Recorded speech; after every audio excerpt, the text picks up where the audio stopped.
sealed and directly from the developer. It doesn't get fresher than that. But of course we have pink sweets here. Everyone likes pink sweets. Everyone likes pink sweets. Everyone likes pink sweets. Everyone likes pink sweets. Everyone likes pink sweets.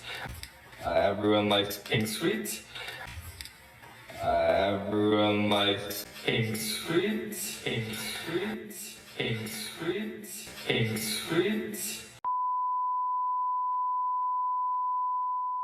Hello everyone, welcome to another Patreon voted review. This month's selection is the beloved, the cult classic, Pink Sweets. Everybody loves Pink Sweets, and I have to say, in the process of putting this video together, I don't think I've come across a more challenging shmup to review than Pink Sweets. This game is full of mysteries and misinformation, and if it wasn't for the help of Plasmo and Pearl, I'd probably be blabbering a bunch of inaccurate information, which is never a good thing. And so I do have to say, if you want to learn more about Pink Sweets, this video is going to be a very helpful resource, because a lot of the stuff you'll read about it, like on Hardcore Gaming 101 or on different wikis and things like that, except the SHMUP wiki. SHMUP wiki is the way to go. But the other, like otaku wikis and everything like that, don't necessarily have all that accurate information, which can be a bit of a problem. So let's begin with a little bit of a history about Pink Sweets. It is the direct sequel to another underrated excellent shmup made by Yagawa and Cave called Ibarra. I've actually previously covered Ibarra on this channel. And Ibarra in itself is sort of the spiritual successor, in a way, to Battle Garega, the classic by Rising. And the story goes is that after Battle Garega came out, Cave approached Yagawa and said, "Hey, we like Battle Garega. Why don't you make it, but with Cave?" And they went ahead and did that, and that ended up being Ibarra. Now, what exactly was going through Yagawa's mind between Ibarra and Pink Sweets, I can never say, but I sort of suspect maybe he played some Mars Matrix and sat down and said, "Yeah, let's do this." This isn't actually a real thing, but sort of come to regard Pink Sweets as a strange love child between Ibarra and Mars Matrix. There's a lot of elements in it, at least, that remind me of Mars Matrix. Maybe that's just me. And so the first thing that I think must be understood about Pink Sweets, that there are two major revisions of the PCB that you need to keep your eye out for. There's the April 6, 2006 version, which was the original version that came out, and the later 20XX version, at least that's what I like to call it. And if you're looking at the PCBs themselves, like the actual hardware, like if you're going to buy it on an auction or something, it's not going to give you any hints as to which version of the game you're picking up. And I do know that there are smaller revisions, and if you read about these on Arcade Otaku, you're going to start paying attention to 1 dot or 2 dot or 3 dot. But the main thing you need to keep in mind is either the April 6th version or the 20XX version, because they are within the same scoring table. So if you play 1 dot or 2 dot, it really doesn't matter. And the major difference between these two versions is that the April 6th version allows you to do something called the Infinite Lives glitch, and the 20XX version does not allow you to do the Infinite Lives glitch. And what's funny is that if you're looking to pick up the PCB to play it competitively, you definitely want to get the April 6th version so you have the Infinite Lives glitch. But if you're looking to pick up the PCB to collect, you might want to try and find the 20XX version, because it is more rare and probably more valuable because of that. So it is funny, depending on what you're looking for, each revision may have something to offer you. But if you are buying the PCB, the only way you can tell which revision you have is on the boot up screen. So make sure to pay attention to that. And I guess if you're trying to pick one up at auction and you want a specific model, you may need to message the seller and say, "Hey, give me a picture of the boot up screen so I can tell what version it is." But anyway, what's interesting about the PCB, while we're on the subject, is that it has a lot of Yagawa features that make it really cool and really worthwhile, even if you're trying to learn the game just to play competitively, because of course it is the original game. But when it comes to PCBs, I tend not to practice on them like I have the PGM PCBs of Ketsui and DOJ, and while they are fun to play, I don't sit down and grind out a bunch of training on them because they don't really have the modes and features that are useful for that. But with Pink Sweets, it has what's called special mode, which allows you to do all these sorts of fun things. One of them being is that it has a stage select, which is really cool and really handy. Some console ports of shmups even today come out without stage selects, and so having that on the actual PCB is very uncommon, but also very valuable. Another fun feature is that it allows you to see hitboxes and stuff. I don't know if it's necessarily all that useful, but it is really cool. And so if you want to see the hitboxes while you play, you can actually activate that when you boot up special mode. And just some other quick notes about the PCB before we move on to the other versions of the game. The PCB has a bunch of dip switch options you can play with, where you can change the difficulty, and there's 2 types of difficulty. The wiki explains what the differences are between the two, but I think the basic idea is that difficulty 1 is the underlying difficulty of the game, and then difficulty 2 is the way the rank increases. And so if you're decreasing difficulty 2, I think what you're doing is reducing the amount rank builds up, which could be actually really useful for practice as well. So having those dip switches, beyond being fun and also being able to just play the game in an easier mode, which might be useful because the game is pretty damn difficult, could also be potentially worthwhile if you're doing training and everything like that. And there's also different modes within the game, so you can play what's called harder mode, which I believe is just harder. I'm sure there's more details there, but that's basically what you need to know. Extended mode, which I'm pretty sure turns the game into 2 loops, so you have 2 loops of the game, which sounds insane. And then there's a score attack mode, and so if you want to play score attack, it's actually built into the PCB, which again is really going above and beyond what you normally see in PCBs, but Yagawa's games are pretty known for having all kinds of fun little features and stuff built into the arcade hardware. Let's talk about the ways you can play Pink Sweets today. Of course, there's the PCB, and if you're looking to pick up the PCB, I think it's around $2,000 if you know somebody who knows somebody type of thing, like if you're picking it up on the forum or on Discord, it's probably going to be in that area. But if you're more desperate and you're in the open market, like on eBay or maybe Yahoo Auctions or something, it's going to be much higher. I was seeing listings for around $4,000. That's pretty overpriced, but it's hard for me to say because as things become more scarce, these prices are just going to keep going up and up and up, unfortunately. And so for most mortals, for most shmup players, the 2 ways you're going to be looking to play this game are the 360 port or through emulation via MAME. So let's begin by talking about the 360 port, because I know a lot of you are going to be interested in that. And so what's interesting about the 360 port that is unusual among the other Cave shmup releases is that it is a double pack where it is included alongside Mochi Mochi Pork. I think the reason they did this was purely economical, where they probably thought that neither Mochi Mochi Pork nor Pink Sweets were popular enough to sell individually and warrant all the attention and marketing and development they'd have to do individually. But if they did them together, perhaps they'd have more success. It'd be interesting to see if that actually worked or not. I'm guessing it probably didn't, because we haven't seen many other double packs from Cave, but maybe it did. You never know. In my last video I did about arcade prices and arcade ports, I actually mentioned that I'm not a fan of this double pack, because while it is cool to get more content and to have 2 games for one essentially, you're also getting a drop back in terms of porting quality compared to the other 360 ports that Cave has done, like the Death Smiles port, or like the Mushihime-sama port, or the DFK port. I feel like in the long run, having this double pack is more of a hindrance than a blessing for these 2 games. But before I get too negative, let's talk about the positives of the 360 port. The first positive is that it includes a new version called 1.01, which is a toned down, more beginner friendly version of the game, and I think it is a great introductory way to get into playing Pink Sweets. So I could see why they included this in the console port.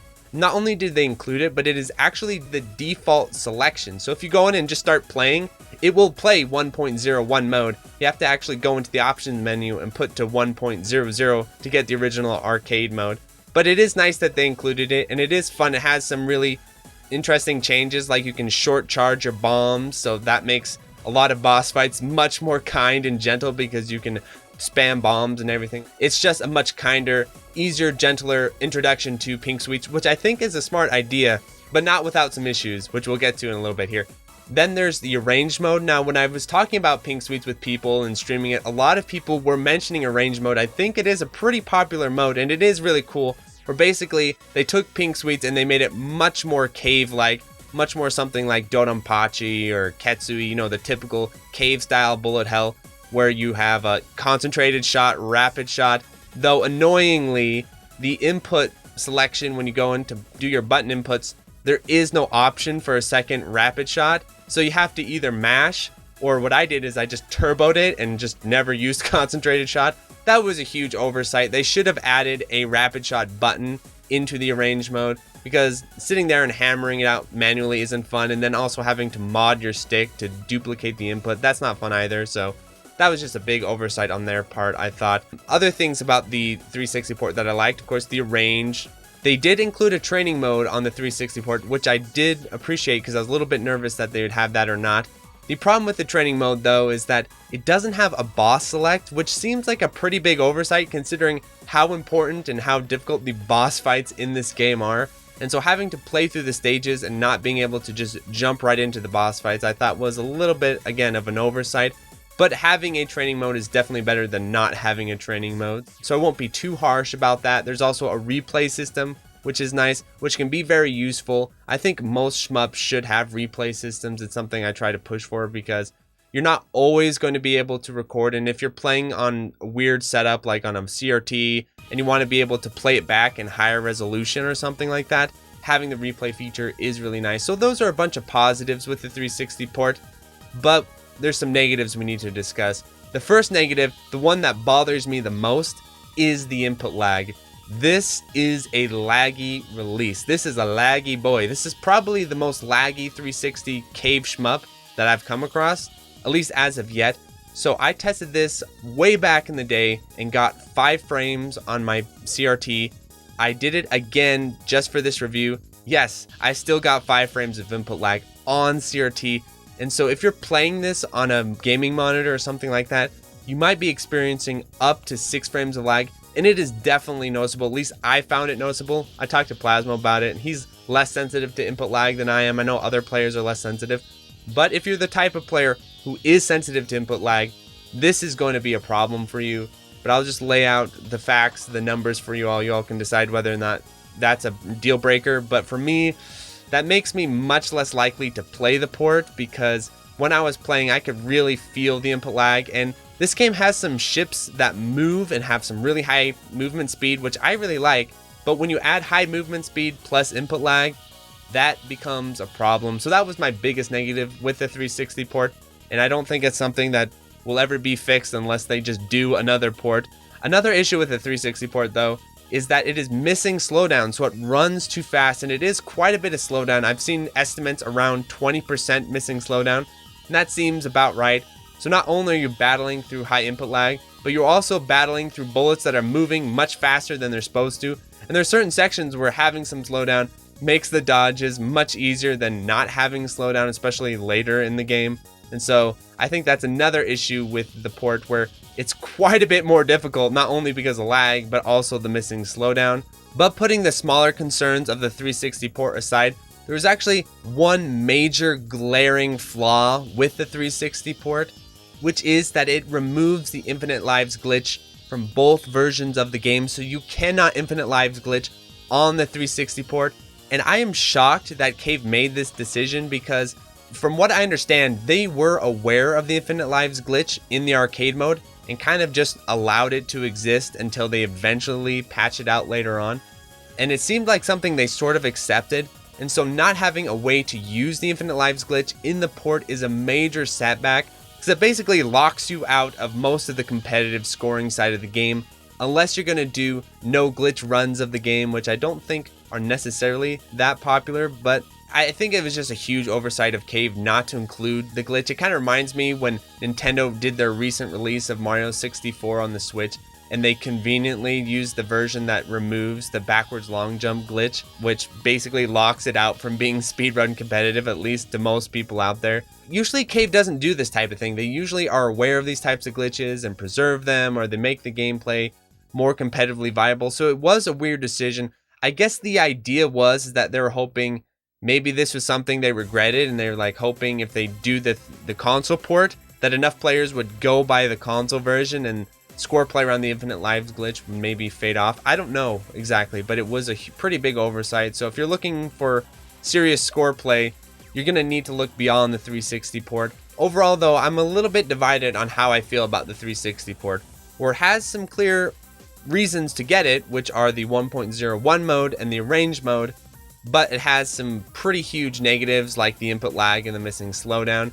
So I would say that if you're wanting to play the arrange mode and you're wanting to play the 1.01 mode, you basically have to get the port to play those, so it is nice they included those. Which brings us to MAME.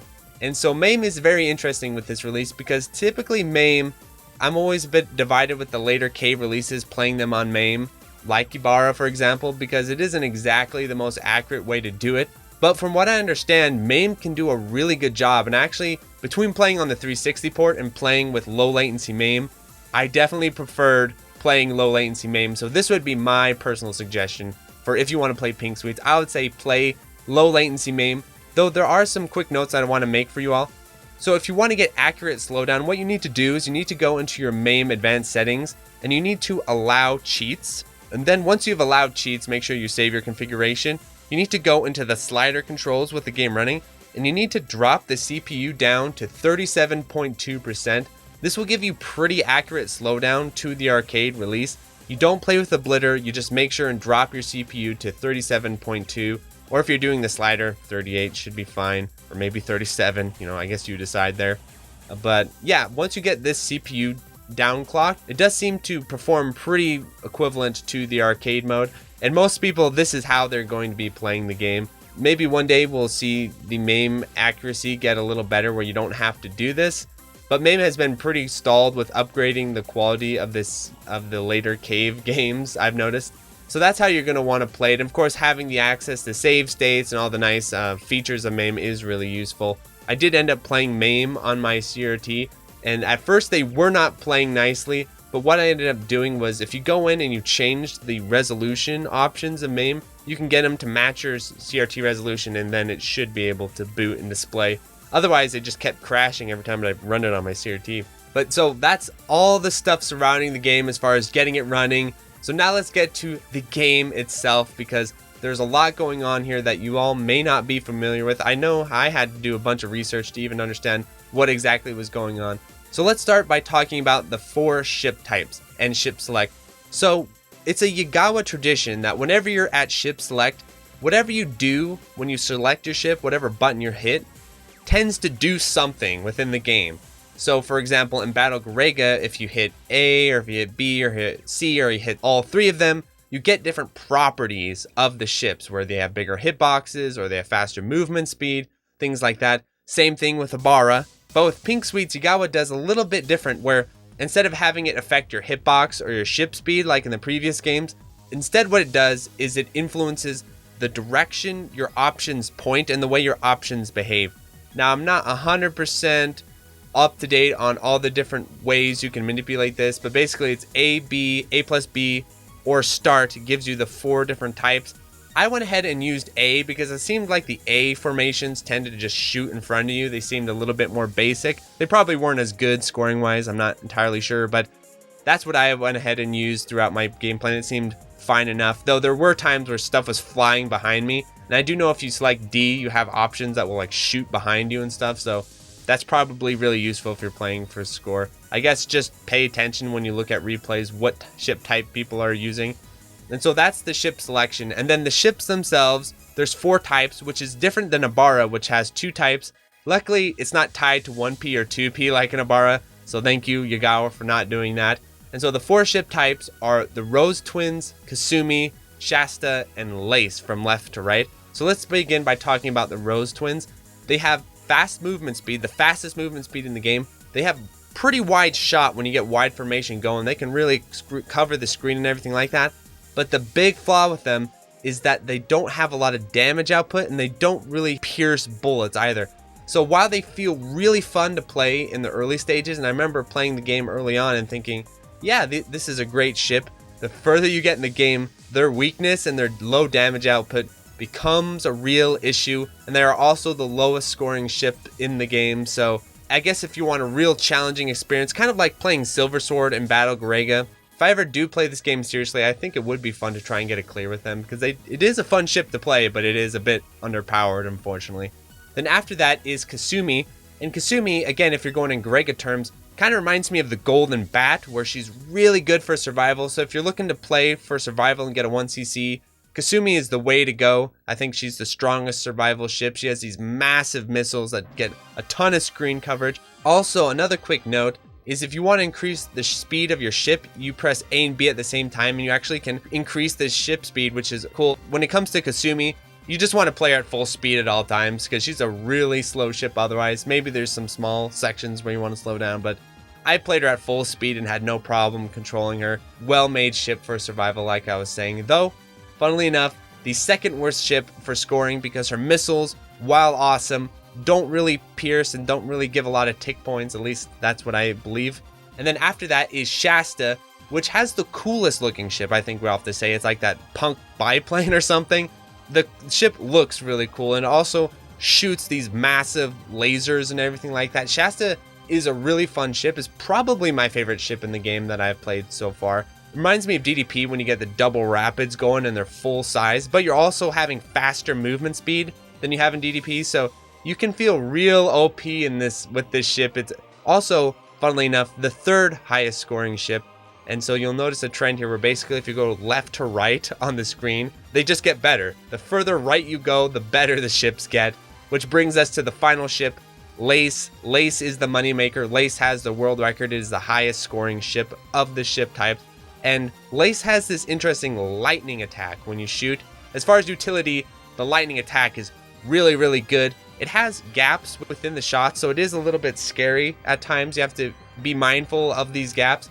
But lightning pierces, and that's where Lace is able to get so many points, is because lightning just eats through enemies, eats through bullets, and being able to pierce in this game is very, very good because of the way the bullets work. And so a few more quick notes when it comes to the basic gameplay of the game. In this game, like you have in Garega, like you have in Ibarra, you have options, which are called rose hips in this game. So you don't really need to move them around and interact with them as much as you do in Garega, where you're constantly changing the formations and everything like that. And what's interesting is that when you change formation in this game, it actually increases your rank. I don't know if that's a big deal or not, but it is kind of interesting. And just imagine if that was a thing in Garega where you couldn't change your formation too much because of rank. What is interesting about the formations in this game though is that they actually can absorb bullets. So you can use them as shields during certain patterns where they will absorb the bullets. You don't get points, but it is nice for survival, being able to use those to block yourself off with them. They can also shoot independently when you're charging your bomb, which is useful at times. I don't know how useful it is. I haven't really fully explored that, but at times, like when the boss is spawning and you want to see if the boss is ready to be damaged, but you don't want to drop your bomb, you can fire at him with your options to check that out. And then, of course, we got to talk about the central bomb mechanic thing, which sort of appears in Batrider, but this is much more robust than in something like Batrider because not only can you launch these massive bombs, there actually is no bomb in the game, by the way. Like, you hit B and a bomb comes out. That actually doesn't exist. Instead, this charge attack is basically your bomb. And when you drop it, there's a little bit of a delay, and the different shop types have different bombs that come out. And they also can absorb bullets. But keep in mind, the types of bullets they can absorb are the light-based bullets, I guess you call it, the plasma-based bullets. And being able to master when and where you need to charge it and stuff is a real aspect of the gameplay. And I think it is sort of the key mechanic of survival, at least. It reminds me a little bit of something like Ikaruga, where being aware of the bullet types really matters. And there's basically 3 bullet types you need to pay attention to. There's the light-based bullets, like I said before, which you can absorb with your bomb. It's called the Rose Cracker. Or there's the missile-style bullets, which you can absorb, but you can shoot and cancel them with your shot. And then there's the sword weapon style bullets that go through your bomb when it's in front of you, and it'll also go through your shots, but you can cancel them when you drop your bomb. And so not only are you paying attention to the bullet formations and everything, but you also actually want to pay attention to the bullet types, which is pretty cool and adds some depth to the gameplay. So now let's talk about rank, because it's a Yagawa game, so of course it has complicated, robust rank systems. What's interesting though is that when you look at the rank just on a spreadsheet, it doesn't seem all that different from Garega at first glance. Like Garega, a lot of the things you do just build rank. Shooting builds rank, dropping bombs builds rank, changing your speed builds rank, all that sort of stuff, just like in Garega. However, there's a very key difference between the way Pink Suites works with rank and the way Garega works with rank. And the key difference is the extend system. Because in Garega, there's that famous extend suicide cycle where you gain score to gain extends, then you suicide to lower rank and gain special weapons, and then you use your special weapons to gain score which then gets extends, and so the cycle goes over and over and over. In Pink Suites, however, that cycle does not exist because the extend system is not based off score. And so the whole idea of Grega style rank management, where you're suiciding with low lives and all that good stuff, that does not exist in Pink Suites.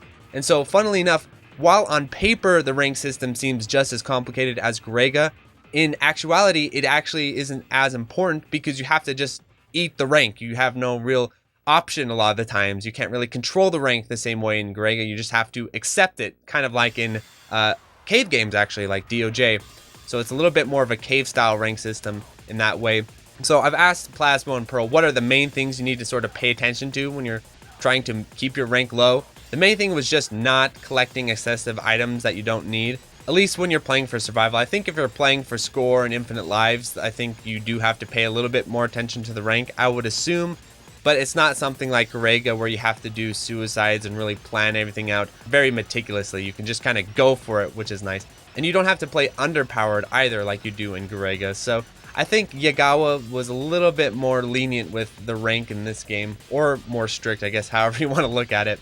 So a quick note on the extend system, which I alluded to before. The way you gain extends in this game is through the ZAN system, Z-A-N. It is actually a very unique extend system that I'm not really familiar with other games using, though it may exist in other games, which is whenever you kill enemies and shoot bullets, it gives you 1 ZAN, and once you get 2,500 ZAN, you'll get an extend, though there are things you can do that actually will drop your ZAN. So killing things with bomb and canceling things with your bomb, that will actually decrease your ZAN, and then absorbing things with your bomb in front of you has no effect on your ZAN, so it's neutral. So it's an interesting system that basically encourages you to kill things with shot rather than abusing your bombs all the time, which makes sense. They need to have some sort of way to punish you for using bombs too much other than rank. So that is the way the ZAN system works, and because it is a much more stingy system than Grega, where Grega gives you lots of extends, you're not able to do that suicide rank management that I was talking about before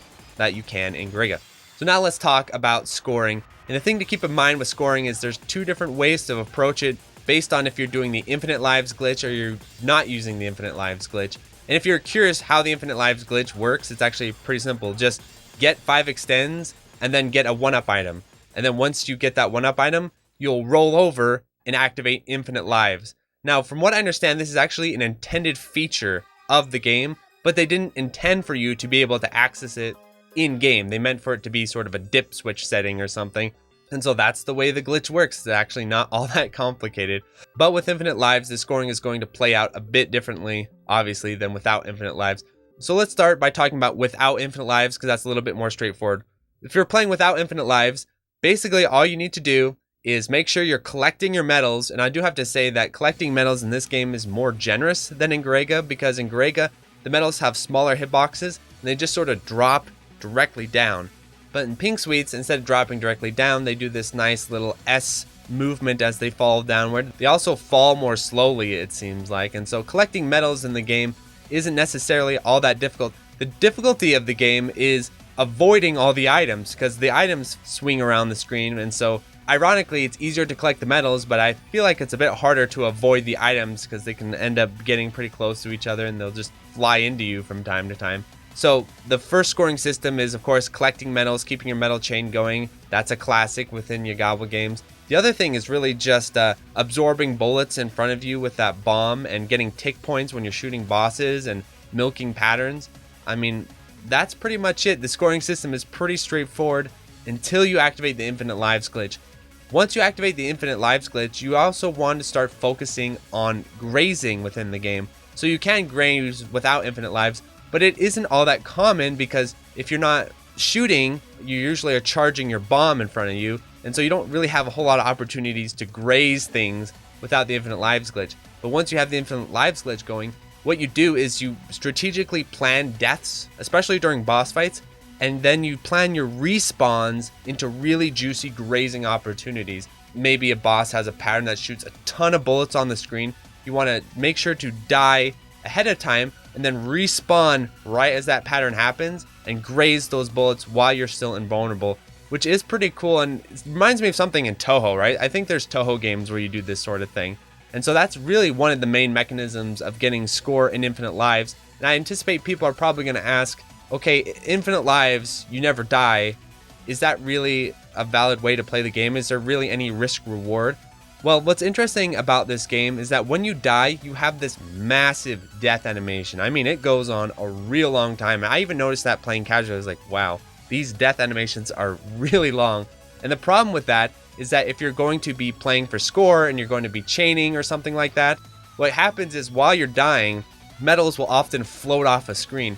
So the thing about playing this game for score is that even though you can't game over or anything like that, that doesn't mean that you automatically just have an easy time playing for score, because if you die and drop your medal, then goodbye score anyway, even if you do have infinite lives. Same thing with the boss fights, where maybe you die in the wrong rhythm, you're not going to get those massive juicy grazes that you would be able to get otherwise.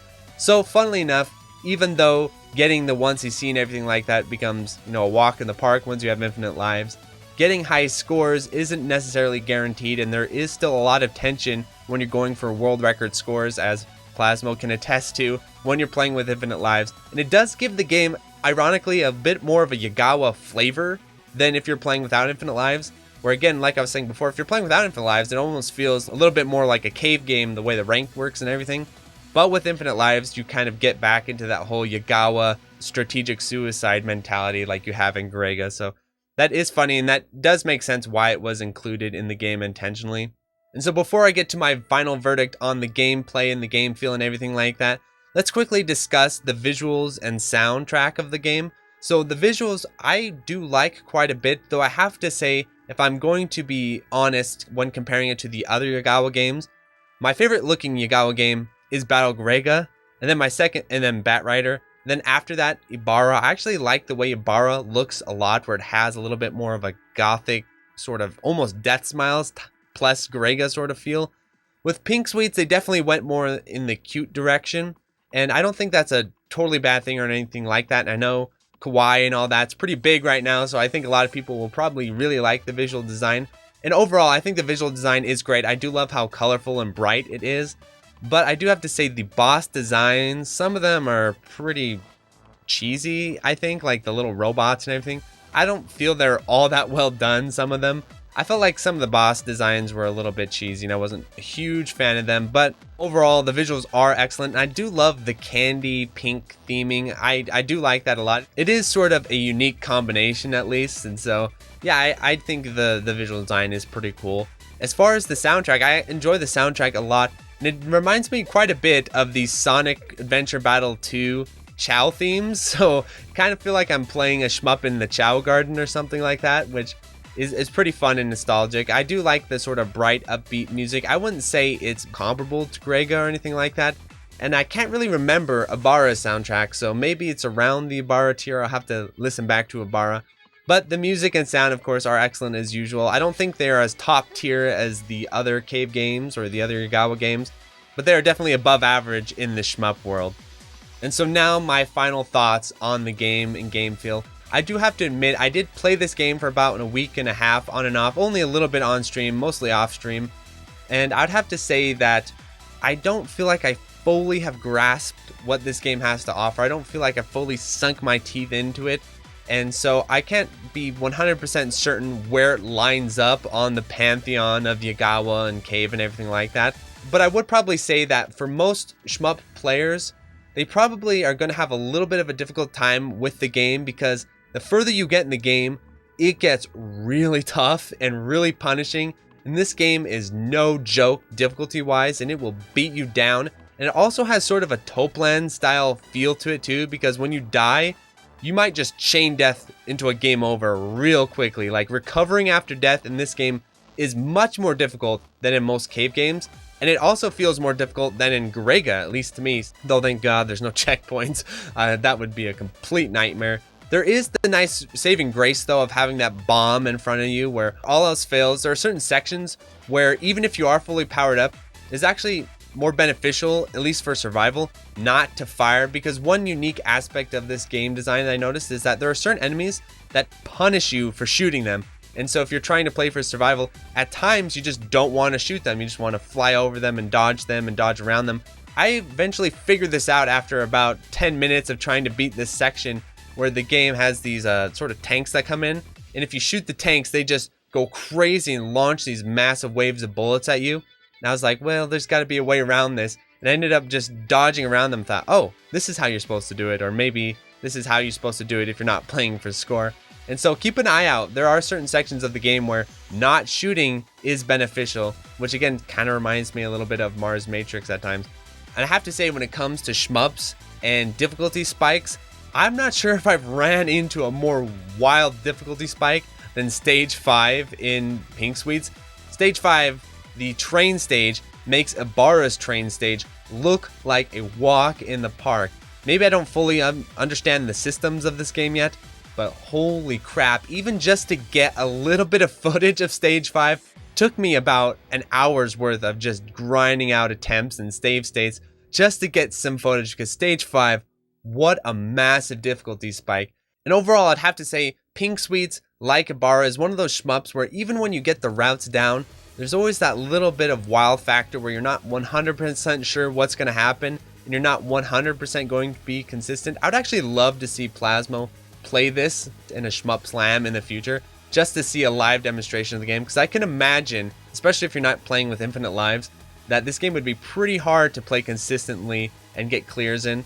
And I have to say, when it comes to the boss fights, some of these patterns remind me like you're playing a second loop Psycho game rather than playing a cave game, or even Grega, where some of these patterns you just have to know what they're going to do way before they actually do them, because you can get some real quick and nasty surprises even early on, but the later game, it just hits you with a pattern out of nowhere that unless you're anticipating it, you're just gonna die. And so I could see this game being real frustrating to try and learn if you're not having any sort of save state. So I'd recommend, if you're trying to learn the game, just save state before the boss fights every time, because you're in for some wild patterns. Though I do imagine if you're playing this game in a live run, it could be really fun and exciting. I don't know how bad the RNG is. The RNG didn't seem too out of control. It seemed pretty well controlled, though at times you can definitely get much more kind RNG than other times, I've noticed. So do I recommend Pink Suites?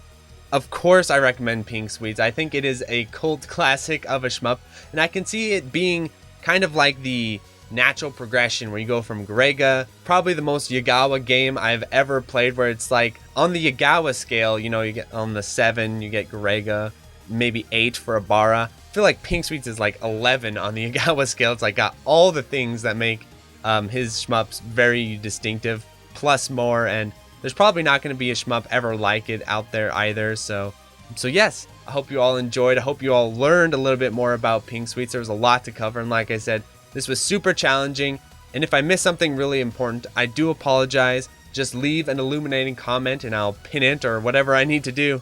Adios, everyone.